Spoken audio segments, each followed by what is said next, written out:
امت کی مخالفت کرتے ہیں. موسیقی مسئلے میں جمہور امت کا 2-4 لوگوں کو چھوڑ دیں تو پوری امت کا اجماع ہے کہ موسیقی حرام ہے. اب یہ جناب کہیں نہ کہیں موسیقی کے حلال ہونے کی باتیں کرنے لگیں گے, اچنبھے میں ڈالنا لوگوں کو کہ ارے یہ بھی بات ہے. پھر اس کے بعد جو ان کے فالوورز ہوتے کہتے ہیں ارے دیکھو یہ چیزیں تھی جو علماء نے چھپا کر کے رکھی تھیں اور کر کے مرزا علی انجینئر بیان کر رہا ہے. یہ شاذ باتیں ڈھونڈ ڈان کر کے فقہ کی کتابوں سے اٹھا کر کے لا کر کے بیان کرتا ہے تاکہ اس کی شخصیت جو ہے نا وہ نمایاں ہو. تو یہ مرزا علی انجینئر کی ایک بہت اہم ترین نفسیات ہے, اور آپ دیکھیں گے کہ اللہ کے نبی کے زمانے میں جو منافقین ہوتے تھے نا ان کی بھی ایسی نفسیات ہوتی تھی کہ پوری امت جس طرف جائے اس کے مخالف میں جاؤ. جب سب لوگ کسی کی مخالفت کر رہے ہو تو اس کی موافقت کرو, جب سب لوگ کسی کی موافقت کر رہے ہو تو اس کی مخالفت کرو.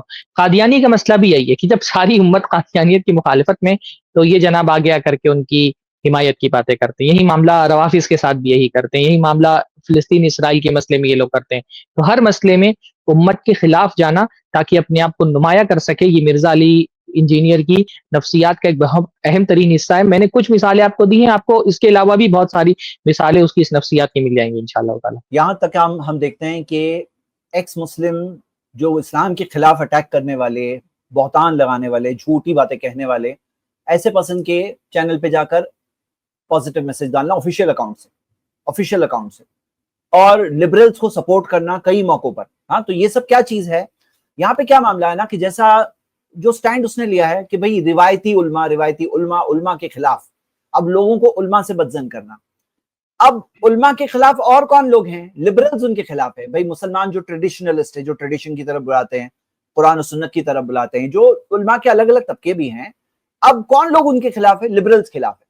تو دشمن کا دشمن ایک طرح سے دوست ہوا, اور لبرل طبقے میں تاکہ ایکسیپٹنس بڑھے, تاکہ لوگ ان کی باتوں کی طرف تھوڑے مائل ہو, تو لبرلز کو سپورٹیو میسج دینا, انکریجنگ میسج دینا, یہاں تک آ کے لبرلز کا فرنٹ مین بھی کہا گیا, کئی سارے ایسی باتیں.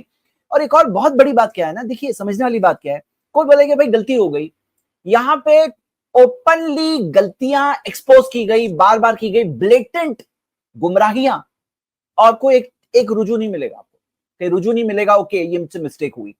اور سوال کیا ہے, اتنے بڑے بڑے بلنڈرز ہو کیسے رہے ان سے اتنے بڑے بلنڈرز. دیکھو بلنڈرز کیوں ہو رہے, سوال کیا ہے, ایک جو چیز ہے, جو ایک بخار آ رہا ہے, تو بخار کیوں آ رہا ہے؟ اندر ایک بیماری ہے اس لیے بخار آ رہا ہے نا. تو وہ بیماری کیا ہے معلوم کرنا ضروری کہ نہیں ہے. یہاں پہ بیماری بنیادی طور پہ یہ ہے نا کہ اللہ تعالیٰ نے قرآن میں بتایا فَاسْأَلُوا أَهْلَ الذِّكْرِ إِن كُنتُمْ لَا تَعْلَمُونَ, پوچھو علم والوں سے تم نہیں جانتے.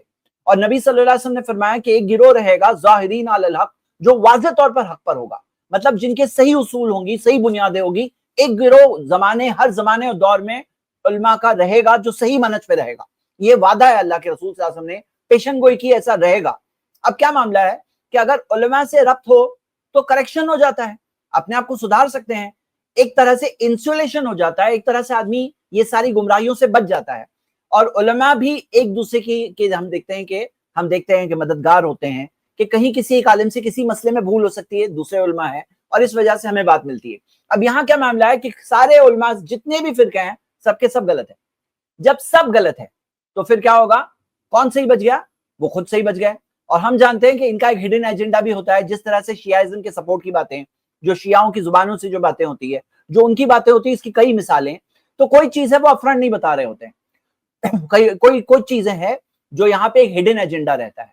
تو یہاں پر ایک ہوتا ہے ظاہری معاملہ تو یہ ہے کہ وہ دنیا کے سارے علماء کے خلاف ہے. اب کیا کون بچا؟ وہ خود. اب وہ بولے کہ یہ کیا ہے, ان کے فالوورز کی ایک جماعت بن گئی ہے ایک طرح سے. اب کاش کے لوگوں کو دلائل کی روشنی میں دیکھیں, قرآن و حدیث کی روشنی میں دیکھیں, ساری جھوٹی باتیں ایکسپوز ہوگی.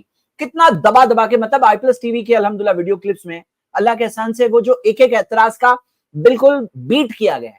یعنی آپ دیکھو, اگر کھوٹا سکہ کوئی چلاتے ہوئے مل جائے تو یہ نہیں بول سکتے ہیں کہ اچھا کھوٹا سکہ کھوٹا ثابت ہو گیا. نہیں, کھوٹا سکہ تو کھوٹا ثابت ہوا ہی, وہ کھوٹا سکہ چلانے والا بھی کھوٹا ثابت ہوا. مطلب کیا؟ جب فیک دلائل رکھ کر کے صحابہ کے خلاف رضی اللہ عنہم ورضوا, اللہ تعالیٰ نے جن کے بارے میں کہا, فیک دلائل کی بنیاد پر صحابہ پہ جب الزام لگایا گیا, کیا ثابت ہوا آپ بتاؤ؟ فیک دلائل تو فیک ثابت ہوئے ہی, فیک دلائل چلانے والا بھی جھوٹا ثابت ہوا, کھوٹے سکے چلانے والا بھی مارکیٹ میں فیک ایکسپوز ہوا. یہاں پہ کیا ہو رہا ہے نا, پرابلم کیا ہے, لوگ اس میں یہ بات ہم لوگ ڈیبنک کر دیے. ارے بھائی اس نے اگر 100 باتیں کی ہے, 1000 باتیں کی ہے, تو ایک بات کو ایکسپوز کرنا ضروری نہیں ہے. اس کی کرنسی میں سے چند سیمپل کو ہم نے جھوٹا ثابت جب کر دیا, تو آپ سمجھ جاؤ نا, آپ سمجھ جاؤ کہ کیا اصلیت ہے. تو یہاں پر آپ کو ایسی ایسی مثالیں ملے گی کہ کتنی مثالیں آئی ہماری سٹریمز میں ہی، موضوع حدیثیں، موضوع گڑی ہوئی حدیثیں، ضعیف حدیثیں، ایجنڈا کو ثابت کرنے کے لیے، خود کے موقف کو ثابت کرنے کے لیے ڈبل سٹینڈرڈز. ایک ہوتا ہے کہو صحیح حدیثوں پہ چلو، صحیح حدیث، میں اس کا آرٹیکل دیکھ رہا تھا، بولے صحیح حدیث، اوتھینٹک صحیح حدیث کی روشنی میں. اچھا بھائی صحیح حدیث کو آپ اتنا مانتے ہو تو پھر آپ کیوں واضح طور پر جھوٹی حدیثیں کوٹ کرتے ہوئے ملے ہو؟ اور کوئی آ کے ثابت تو کرے. ہماری ویڈیوز منظر عام پر اتنے زمانے سے ہے، پوری پلے لسٹ بنا رکھے ہم نے علی مرزا کی. اس نے ایک ویڈیو کا جواب دیا ہے، اس کے کوئی ایک اسٹوڈنٹ نے جواب دیا ہے، اس نے جواب دیا ہے، کوئی یہاں پہ آ کے ڈیبیٹ کیا ہے، ہمارے ساتھ میں بات کیا ہے؟ نہیں کیا ہے. یہاں پہ کیا ہے نا، کھوٹا سکہ مارکیٹ میں چلاؤ، جب تک چل رہا ہے، جہاں جہاں چل رہا ہے، جتنے لوگوں میں پکڑا گیا تو دوسری مارکیٹ میں بہت لوگ بیٹھے ہیں، مارکیٹ میں بہت لوگ بیٹھے ہیں، میرے کھوٹے سکے یہ لوگوں نے پکڑے، باقی پوری مارکیٹ میں تو بہت لوگ ہیں بیوقوف بنانے کے لیے.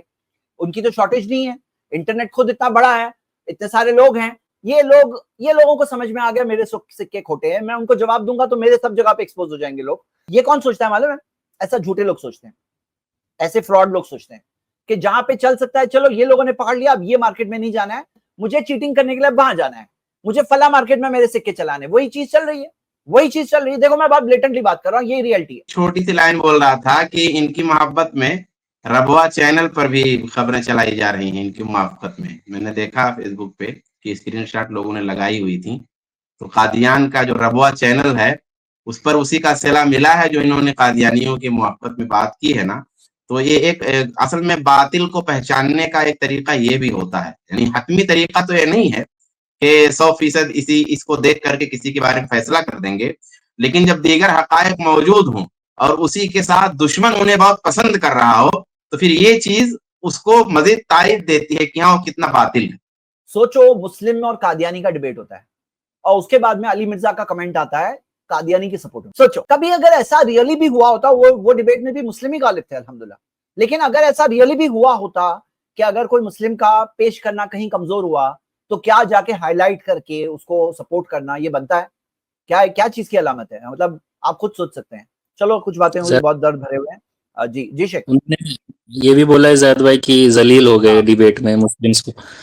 تو اور اگر شیخ اگر فرقوں سے ہٹانا ہی تھا تو اہل حدیث جیسے وہ بولتے ہیں کہ قرآن اور سنت کو فالو کرو، تو اہل حدیث تو وہی فالو کرتے ہیں، لیکن ان سے بھی وہ ہٹانے کے لیے ماموں پارٹی بول دیتے ہیں اور بنو امیہ دفاع کرنے کے لیے بولتے ہیں. فرقوں سے ہٹانے کا مسئلہ اصل میں اس لیے کہا جاتا ہے کہ خود کا ایک فرقہ بنانا ہوتا ہے. بس مجھے صرف ایک لائن ہے کہ فرقوں سے جو ہٹانے کی بات کی جاتی ہے نا، عام طور پر جتنے لوگ کرتے ہیں وہ خود اپنا ایک فرقہ بنانا چاہتے ہیں، بس بات اتنی سی ہوتی ہے. اس کلپ کی فل ویڈیو دیکھنے کے لیے ہمارے چینل پر ضرور آئیں. آئی پلس ٹی وی نے ایک نیا یوٹیوب چینل شروع کیا ہے جس کا نام ہے آئی پلس ٹی وی اختلاف کا حل. اس چینل پر صرف اختلافی مسائل پر ویڈیوز آئے گی، لیکن دلائل کے ساتھ اور بھائی چارگی کے ساتھ. آپ کو میں دعوت دیتا ہوں کہ آپ بھی ہمارے اس چینل کو سبسکرائب کریں، ہماری ویڈیوز کو شیئر کریں اور نوٹیفیکیشن آئیکن کو آل سلیکٹ کریں تاکہ آپ کو ہماری ویڈیوز کا نوٹیفیکیشن مل سکے.